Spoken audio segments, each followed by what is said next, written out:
Hello, I'm Bob and Roberta Smith. I'm a British artist and I use the superpower of looking. And in my own work, I use the power of looking to see sound, to make images that convey words and ideas, but also noises and crashes and bangs. And we're going to look at a painting today, which I think is a very noisy painting.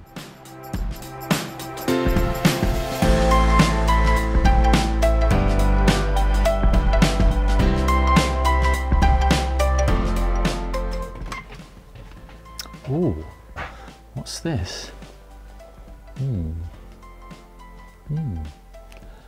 Painting by Rousseau.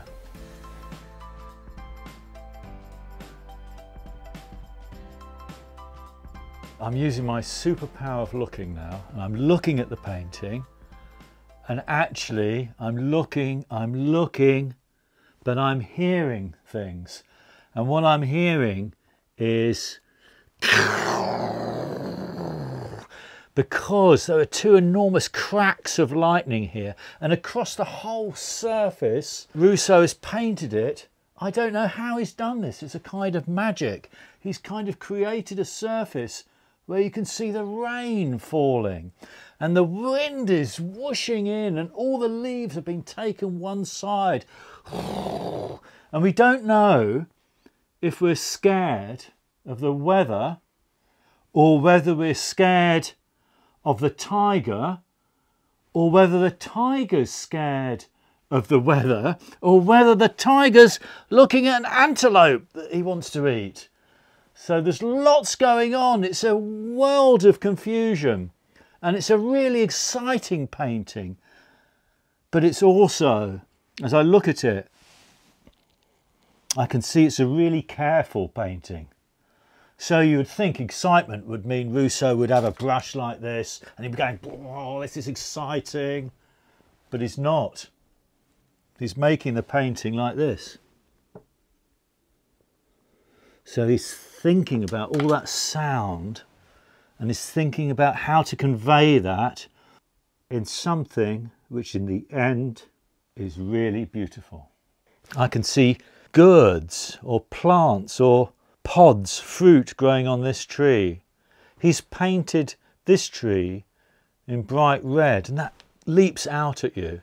You can see distance, you can see the leaves and the foliage get smaller as you go further into the painting, and things are larger as you come closer to the painting. The trees are putting their arms out across the space, across the jungle, and they're sort of saying, this is ours, tiger. This jungle is ours. And you're a bit of an imposter. But the tiger is also perhaps surprised by the sounds that are going on. And in fact, I do this when I'm making a painting myself. I might imitate the sounds of the noises of the things that I'm painting. And you might do this, you know, if you're painting a car, you might go, wow, boom, boom, boom, you know, or a steam train, you know, you might imitate the sound of the thing. Actually, as you're drawing it, the smoke coming out of the steam train. And Rousseau was doing this. I'm sure when Rousseau, the artist, was painting this painting, he was going, wow. Or maybe he had a cat himself and he was going, meow, meow. Imagine it purring. But he's very carefully made this beautiful tiger. Lovely stripy tiger. And we think of tigers, don't we, like Tigger and Winnie the Pooh as being impetuous and leaping around, being impulsive, jumping everywhere all the time. And this tiger is definitely playing to that audience, isn't he? He's leaping around. Look, his foot is sticking out here. And his tail's got tangled round these leaves. It's a beautiful painting, but it's also a noisy painting.